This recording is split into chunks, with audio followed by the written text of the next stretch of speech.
Hey Gearheads, and welcome to Garage Talk. I'm Corey and this is the 2024 all-new Hyundai Santa Fe. Yes, this is a vehicle I got to speed date last month in Tennessee, but for the past week I have gotten to live with it with my family on my home turf. I really liked it last month. Is it still nearly perfect, or have I found a few flaws?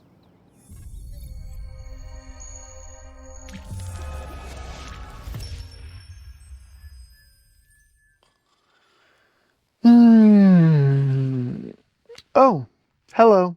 Didn't see you there. Let's go ahead and turn on the lights and wake up for the morning. One of the great things about the interior of this is just how much room the designers gave you. You can see I'm 5'10", and between having the third row seats folded and the second row seats folded, I have a nice flat floor all the way from the tail of the vehicle to my head here just at the back of the second row seats. This does make for a very comfortable position, and yes, I have just enough room for my feet down here at the hatch. One thing designers pointed out was these cup holders work great for storing your glasses so that you can, have a place to put them while you're overlanding and camping, whatever the case may be. Same is true of these back cup holders back here. But then one of the biggest features that they wanted to emphasize was how wide this hatch opens. So if you are overlanding, if you are exploring, you can open the hatch and see a glorious view. Okay, so perhaps parking lot isn't the best, but if you were to go and explore somewhere in your Hyundai Santa Fe, that is one epic full-length window for you to enjoy some beautiful scenery. From my time in Tennessee to my time here with it at home, I've absolutely loved driving this vehicle around. It is calm, comfortable, compliant, quiet, easy to maneuver, easy to drive, not underpowered, all the things that you want from a big family three-row vehicle. It does not feel heavy. It does not feel sluggish. The four-cylinder does not feel overworked, overmatched. The 8-speed is doing exactly what I want it to when I want it to. It all works together very well. The boxy shape of this thing allows me to see out of it very well.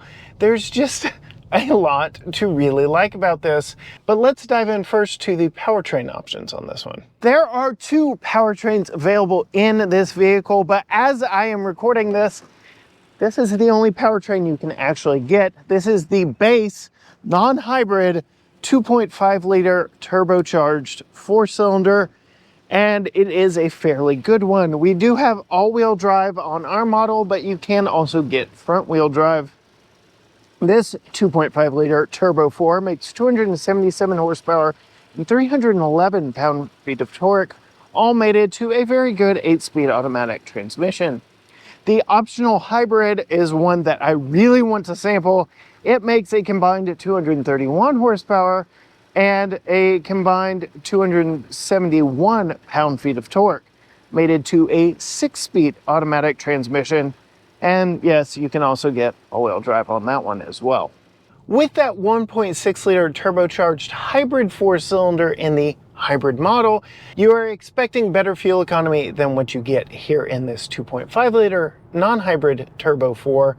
And I have not gotten to sample it yet, but I really want to, because similar power numbers from a powertrain that I have really enjoyed in a lot of Hyundai's other products. Really like the all-wheel drive as well. It does have the 6-speed transmission versus the 8 in this one. I'm curious as to whether or not I would even notice the difference between the two. Getting this one out on the road though, like I said, it's not underpowered, and the 8-speed typically knows what I want it to do and does it when I ask it to.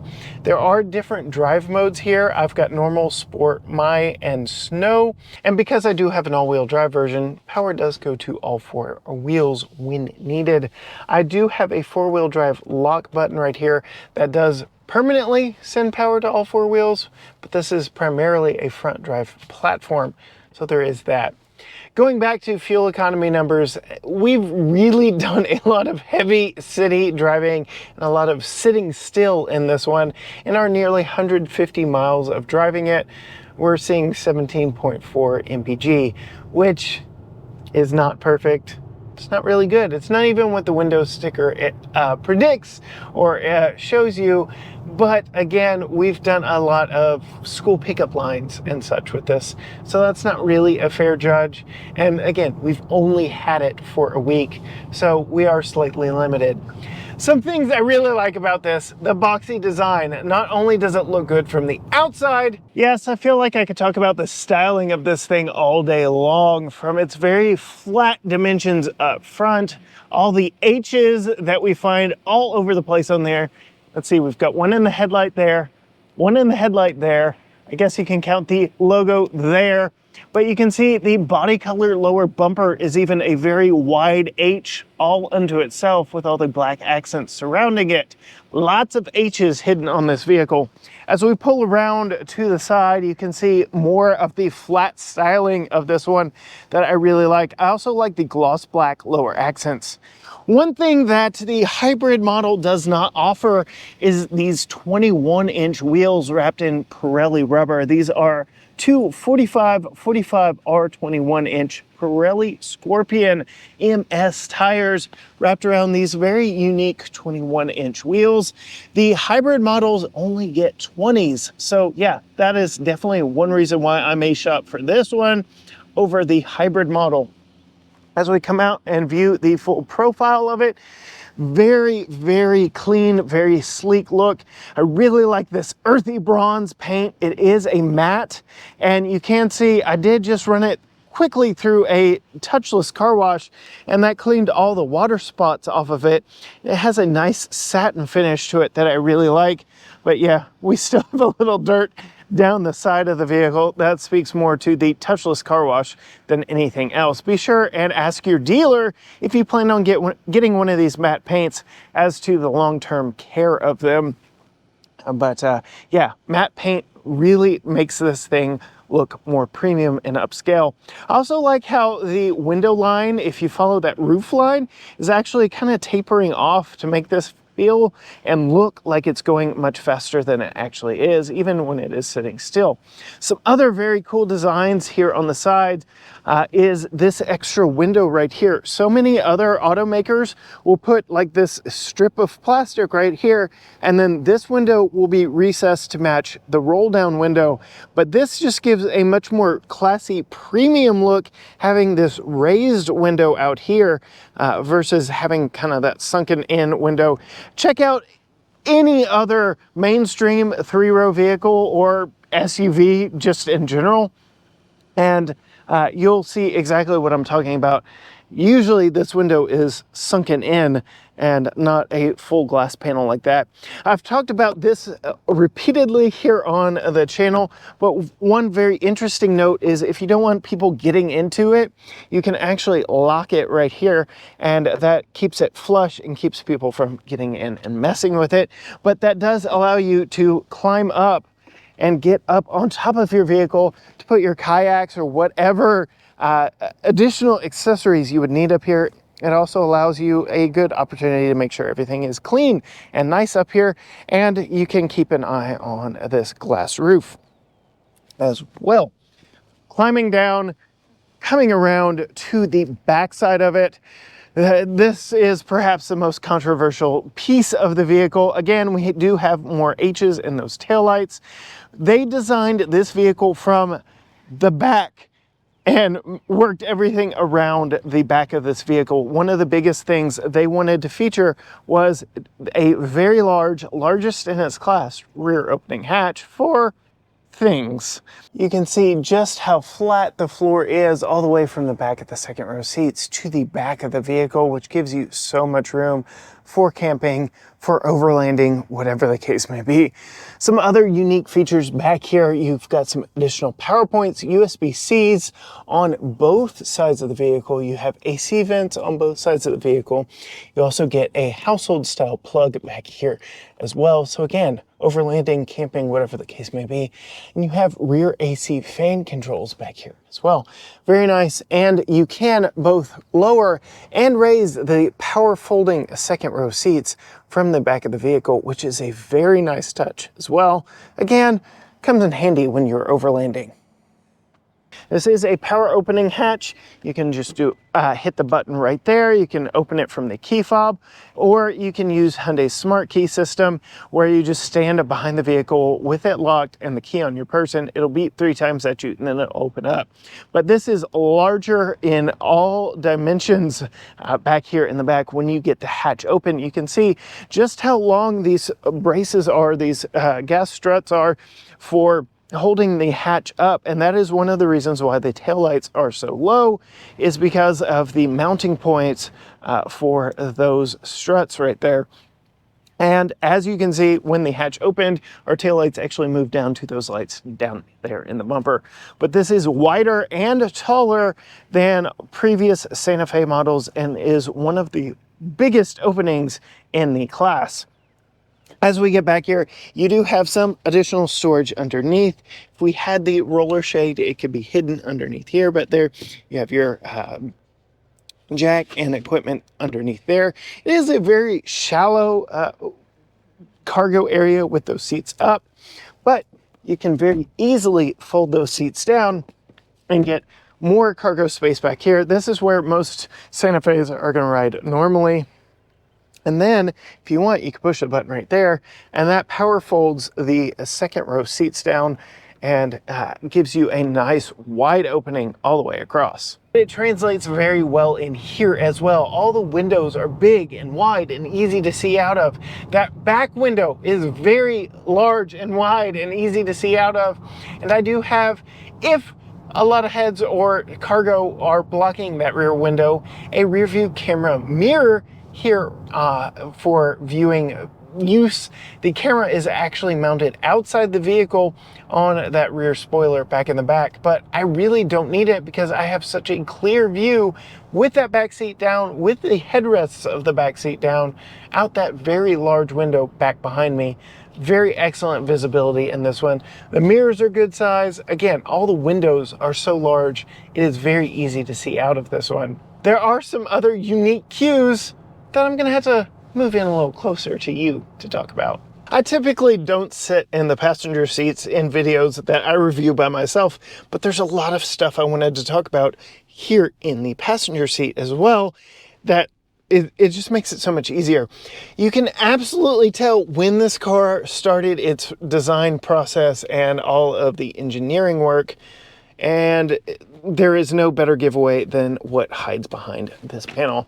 You open it up and it looks like your typical glove box, big enough for small items like a cell phone. You can see it is a rubberized mat underneath here, but you can close it, keep it closed because we do have wireless Apple CarPlay and Android Auto. But then you've got this button right here, UVC. It is a UV cleaning light. So now my phone is being cleaned in this secondary glove box by a UV light. This will stay on for 10 minutes. I will be notified by this orange light going off when the process is done, and that'll help clean all the yuck off of my cell phone. Just another reminder of exactly when this vehicle went into production. Other nice storage options over here on the passenger side. We have another nice rubberized tray right here. So even if I wasn't keeping my phone here, I could keep it up here. And then a very unique grab handle to open the glove box. You can see it is damped a little bit, but not lined with felt. And all of this accentuates this interesting kind of olive green that contrasts with the cream color here. Very nice use of colors and materials in here. The other option for interior colors is like dark gray, blackish, and it's nowhere near as fun. You also get this slightly texturized bamboo look treatment here on the dash, here on the doors as well. Lots of metallic look trim here, and here on the steering wheel as well as all the way around all your touch points here. Very nice use of materials and designs in here. Really like how they've packaged this one all together. Some other unique, interesting storage items as this large opening down here that I absolutely love. You can see I've been keeping my hat down there, and it is a rubberized mat. We've had this thing of mints down here practically the entire week, and I forgot that it was down here. So I can tell you from experience, things down here do not rattle, which is very nice. So whatever you want to keep down here, you absolutely can, which is very nice. And there is, I'm going to do my best to show you, a cigarette lighter style outlet down here as well for some additional power. You get some more power up here that I like. So you do have my favorite feature, 2 Qi wireless chargers up here that both work, give you indicators right there so that you're not fighting over the single Qi wireless charger that most vehicles give you. Love that a lot. Makes it very simple. It cleans all this up very nicely. I like the rubberized pad that keeps it from moving. I like the fact that it's raised up so my camera bump doesn't become an issue. Even these little strips of rubber, so my phone does not go sliding and rolling around or anything like that. But if I am not using the Qi wireless charger, if I want to use the USB-C ports right here, it gets all kind of cumbersome having all the cords and things here. It's just an awkward placement for these. What I do like about these is you can actually pivot this USB-C port through a couple of different options. So it could be power only or power and USB interface, again, to the wired or wireless Apple CarPlay Android Auto unit up there. So that is nice. Couple cup holders here, and then a very unique center console that I did not touch on nearly enough in Tennessee. So typical, you get to open it up here, but you can see the sides remain in place. We'll talk about that here in just a second. You've got a nice bit of storage in here that is removable, that allows you to see even more storage down there. But the really interesting part is, well, if I can find it on the backside, it opens up to reveal a hidden storage back there. And yes, hidden storage, sliding storage. We'll talk more about that when we get in the back seat. But plenty big enough for our go bag right there that we bring in all our vehicles, and then all of that can be hidden very nicely under this cover right here. So all of it is hidden right now, and we can close it. You can also open it this way to get into it from the back seat, but that's enough talking about it from up here. Let's get back there. Yes, you can even get into the center console from back here, which is very nice. And then, like I showed you from before, you can pull out the tray here. You can see this is a little bit of hidden storage for the back passengers. And the only way to get to that additional hidden storage is through the center console with the tray pulled out back here. So if you've got something that you want to conceal, you can absolutely do it here in this family vehicle. Lots of different options for storage here in the center, from that pass-through to your 2 Qi wireless chargers up there. We do get some mat pockets back here, which are very nice. You get some bag hooks or cord management, because you do get USB-C ports on the backs of both of these seats that are hard dark green plastic here, so you could plug your cord in here, wrap it up here when you don't need it. We also get more of that kind of H pattern repeating here. It's also in the back of the rear hatch. It's also on the air vents here on the sides, which I really like. We do get heated second row seats here in the captain's chairs on our Calligraphy, and we get some sunshades built in that do a great job of nearly covering the entire window.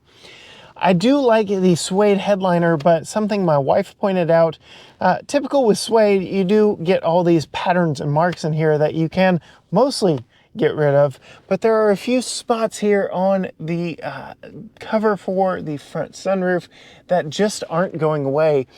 Depending on the angle in which you see them, they're just there. There are some circles around up here that we just could not seem to get rid of. Otherwise, it seems like a very nice, very premium look. You can see that one opens manually. The one back here over me stays in place if I'm back here by myself, but front seat passengers can open it up nice and quickly for me. And you can see it opens up a lot of light back here in the back. Other things I really like, we do have armrests that ratchet and click into place back here. If you want to see me put in Tucker's child safety seat, absolutely hit subscribe because you will want to see that later. Yes, it really seems that there really is not much to dislike about this 2024 Santa Fe. Really, it is super nitpicky when it comes down to it, and the things that I wish were different. One interesting thing I've noticed, black floor mats against dark green carpet. That is in all 3 rows of this vehicle. You can see black carpets or green carpets and black floor mats here in the 2nd row as well. Very interesting mix of colors. You would imagine that they would give you the dark green to match the dark green carpets, but no, black floor mats here in the Santa Fe. The kind of circle swirls and things in the suede headliner that just don't seem to go away. That may just be a problem of our model, not quite sure. But even when I was trying to show you on camera, it was a little harder to actually get them to pick up and show on camera. So there is that. But otherwise, like, everything about this has been a very comfortable, relaxing vehicle. The ride on it is so plush, so superb. I've taken it on many different road surfaces, and this thing is very comfortable, even with those large 21-inch wheels. I think it's fair to say this is a very good vehicle. And as this one sits, fully loaded, all-wheel drive, Calligraphy, just under $51,000. So for a luxurious vehicle as this one is, it's kind of a bargain as well. I am very impressed as to what Hyundai was able to bring to the table all the way around. Pricing, power, ride, handling, options, visibility, design, you name it, it's here in the Santa Fe. It has got people like my mother-in-law begging for me to bring this by because she has a 10-year-old 2014 Santa Fe. She's very much intrigued by this one. A lot of my friends have been intrigued by this one when it showed up, and I can absolutely see why. This is a very good vehicle, and one I definitely recommend and have recommended to several of my friends. If you want to see more from us here at GT Garage Talk, find us on all social media platforms: Facebook, Instagram, X, TikTok, Threads, YouTube, you name it, all at GT Garage Talk. Or you can go to gtgaragetalk.com. Be sure and hit that subscribe button down below. Ring the bell so you are notified when new videos drop from us. But as for me, I've got to finish up my time with this one, say goodbye, because we've got something fun coming next. Until next time, gearheads, bye.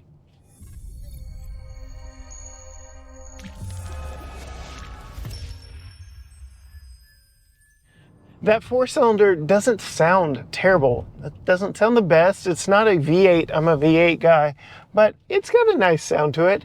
And overall, the ride isolation in here, both in the way the ride feels and what you're hearing from the outside world around you, kind of keeps you insulated and encapsulated here in this cocoon of a box of a vehicle.